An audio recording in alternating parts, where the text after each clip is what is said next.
მოგესალმებით კომპიუტერთა მოყვარულებო. დღეს ჩვენ განვიხილავთ Teams და Microsoft Teams-ში. ასევე მე დღევანდელ ვიდეოში გაჩვენებთ თუ როგორ უნდა მოვაწყოთ გამოკითხვა ჩვენს მონაწილეებთან ჯგუფში. ან ასევე შესაბამისად ჩატში შეიძლება რომ გააკეთოთ ეს. მოდით დავიწყოთ. აი აქ, სადაც ჩვენ შეგვიძლია რომ დავწეროთ რაიმე, აქ ქვემოთ გვაქვს სხვადასხვა რაღაცები, ალბათ ერკვა ვითამაში და მანდედან ჩვენ უნდა დავაჭეროთ 3 წერტილს. ამ 3 წერტილში თქვენ უნდა გქონდეთ forms ღილაკი. ხოლო თუ არ გაქვთ, ეხლა მე მაქვს, ხოლო თუ არ გაქვთ, უნდა დააწყაბოთ more apps ღილაკს.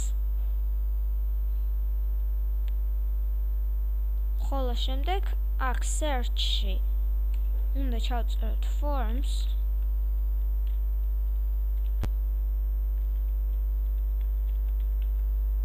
forms წერთ და ვირჩევთ მეორეს. აი ესეთი ღილაკი აქვს, არ ვიცი თქვენთან რომელი იქნება. დავაწყაბებთ მასზე.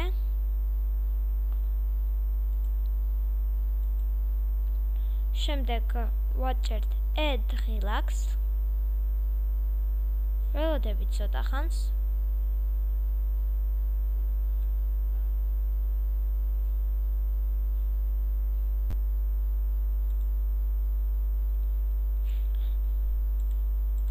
ხოლო როგორც ხედავთ, ახლა ქვემოთ ჩამონათვალში ჩვენ დაგვემატა ესეთი ღილაკი forms. დავაწყაბოთ მასზე. და აქ არის უკვე შეკითხვები. პირველში თქვენ უნდა ჩაწეროთ question შეკითხვა.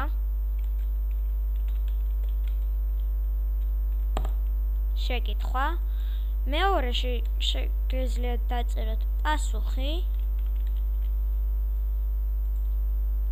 მაგალითად კი ან არა. წაშლა ხდება, როდესაც ჩვენ დავაწყაბებთ ერთ-ერთს დასაწერად. აი აქ გამოგვიჩნდება ნაგვის ზურნა. delete ღილაკი. წაშლის შესაძლებლობა შეგვიძლია თუ მასზე დავაწყაბებთ. ხოლო თუ გსურს რომ დავამატოთ, მაშინ უნდა დავაჭეროთ აი ამ plus add option.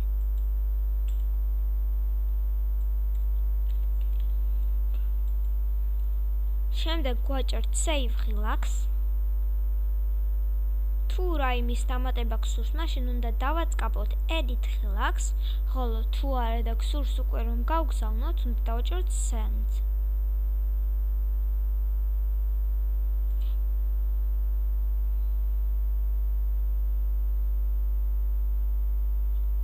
როგორც ხედავთ, აქ გამოჩნდა აი ასეთი შეკითხვა, რომელიც დადოთ თვით forms-მა.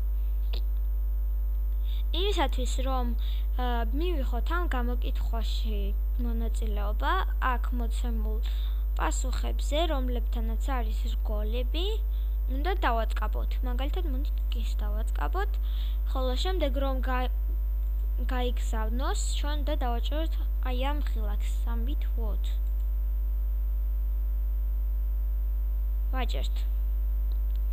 და როგორც ხედავთ, აი აქ რაც დავწერეთ შეკითხვა, რომელსაც ჩვენ შეგვიძლია თვითონ ამოვირჩიოთ. ქვემოთ არის აი ესეთი ნაჩვენები. ასე არის ნაჩვენები, რომელშიც ჩვენ გვიჩვენებს რამდენ პროცენტმა აირჩია პირველი, ხოლო რამდენ პროცენტმა ამოირჩია მეორე. იმედია დაგეხმარეთ. გთხოვთ გამოიწეროთ ჩემი არხი და დაალაიქოთ ეს ვიდეო.